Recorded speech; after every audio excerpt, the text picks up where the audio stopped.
प्रभात जी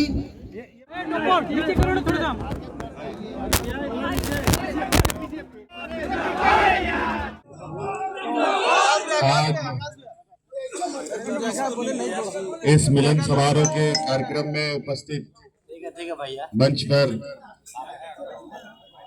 party में आए हमारे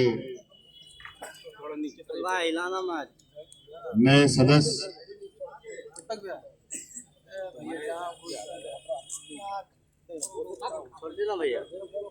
कई दशकों से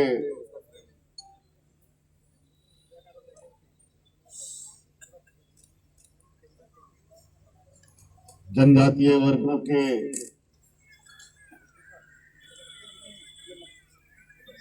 और अनुसूचित जातियों के बीच सक्रिय रहे विधायक केदार हाजरा जी और हमारे पार्टी के बहुत पुराने नेता रहे हमारे बड़े भाई आदरणीय दुर्गा सोरेन जी के साथ कंधे से कंधे मिलाकर युवा राजनीति की नींव रखने वाले और झारखंड आंदोलन के भूमिका में रहने वाले बड़े भाई उमाकांत रजन जी,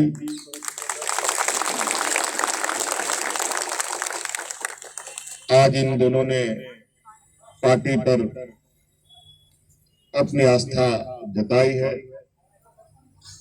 और पार्टी पर शामिल होने का भी काम किया। कई पत्रकारों का बहुत कॉमन सवाल होगा कि चुनावी माहौल है, ऐसा है वैसा है, आज चुनाव हो रहा है तो लोग आ रहे हैं जा रहे हैं, आपको कैसा लग रहा है?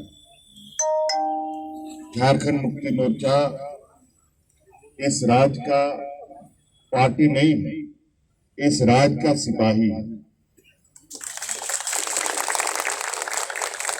हम लोग इस राज्य के आदिवासी, मूलवासी, दलित, पिछड़ा, गरीब, गुरुआ, अल्पसंख्यक के प्रति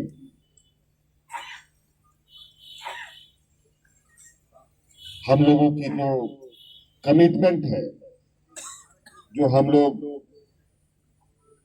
इनके बीच में हम लोगों की जो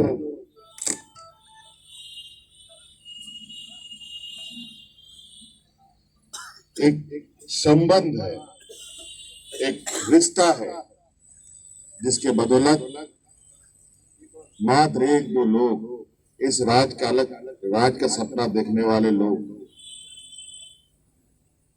अकेले निकले राज अलग करने को। कारवां जुड़ता गया। आज हमारे उन वीर शहीद और आंदोलनकारियों के बदौलत झारखंड मुक्ति मोर्चा इस राज्य का इतना बड़ा वृक्ष हो चुका है, जिसके छांव में इस राज्य के 3.25 करोड़ जनता आराम, चैन और सुख की नींद सो रहा है। सबके चेहरे में मुस्कान, हर वर्ग और विशेषकर आप सबको मालूम है संविधान में आदिवासी, दलित, पिछड़ों को कई तरीके से उनको संरक्षित करने का, उनके अधिकार को संरक्षित करने के प्रावधान किए गए। देश आजाद होने के बाद से आज तक आप देखिए कि आदिवासी और दलित पिछड़ों की क्या हालत है। आज के दिन में भी हम सब हाशिए पर हैं और किसी लंबे संघर्ष के बदौलत अगर हम कहीं पहुंचते भी हैं तो आदिवासी दलितों को किस तरीके से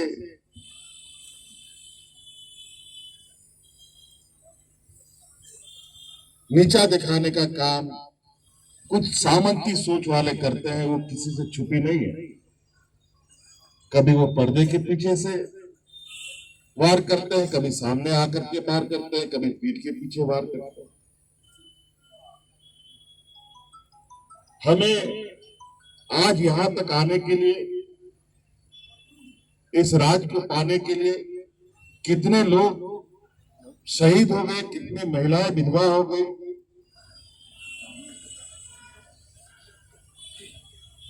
भारत देश की आजादी की लड़ाई से कम जहां की लड़ाई नहीं रही है। आज यहाँ के आदिवासी दलित पिछड़ों ने एक लंबी जंग और लंबी एक बड़ी कुर्बानी के बाद 40-45 सालों में इस राज्य का अपना वजूद बना, इस राज्य को अपना वजूद दिया। और एक वजूद पाने के बाद 24 साल, 19 साल, 20 साल के बाद, पूरी जद्दोजहद के बाद इस राज्य में आदिवासी मूलवासी की सरकार 2019 में बनी। अब 2019 में सरकार बनने के बाद अब चूंकि सभी सूचनाएं दुनिया में प्रसारित होती, कोरोना जैसे चुनौती और राजनीतिक षड्यंत्र किस तरीके से इस राज्य में दिखा, और आज इन चुनौतियों के बीच में हमारी सरकार ने एक ऐसी लंबी लकीर इस राज्य में खींची है जो हमारे विपक्ष के लोगों का, उनकी नींदें उड़ी हुई है। आज एन के इन प्रकार हमें फिर से सरकार बनाने से रोकने के लिए अपनी राजनीतिक सक्रियता तो उनकी जो सो है ही, बल्कि संवैधानिक संस्थाओं को इस तरीके से सक्रिय कर दिया है, ये भी आप लोगों के सामने है। नेताओं को सर आप लोगों ने आज शामिल कराया है क्या सर? ये क्या तैयारी चल रही है सर? कह रहे हैं कि टिकट नहीं मिला इस वजह से आपके पास।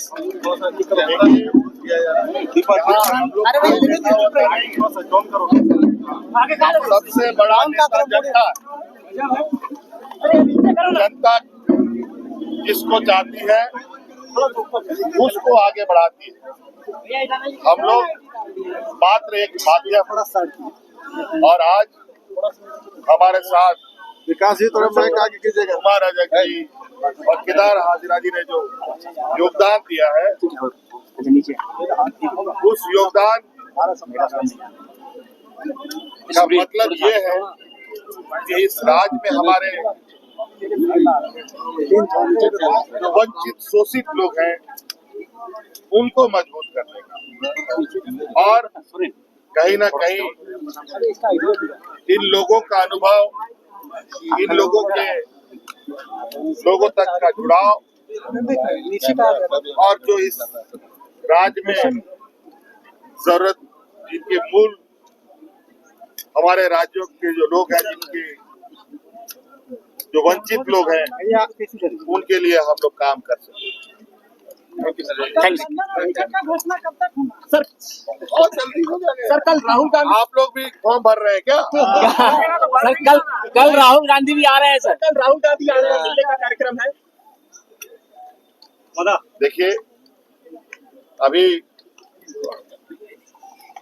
कई नेताओं का आगमन होगा, निश्चित रूप से हमारे महागठबंधन के वो नेता हैं, और समय अनुसार हम लोग रणनीति के तहत अपने कार्यों को आगे बढ़ाएंगे। दादा बीजेपी में चीजें तय हो गई, सीट शेयरिंग का फार्मूला तय हो गया यार, ये तो सुना है कि 1 महीना पहले तय कर लिया गया था।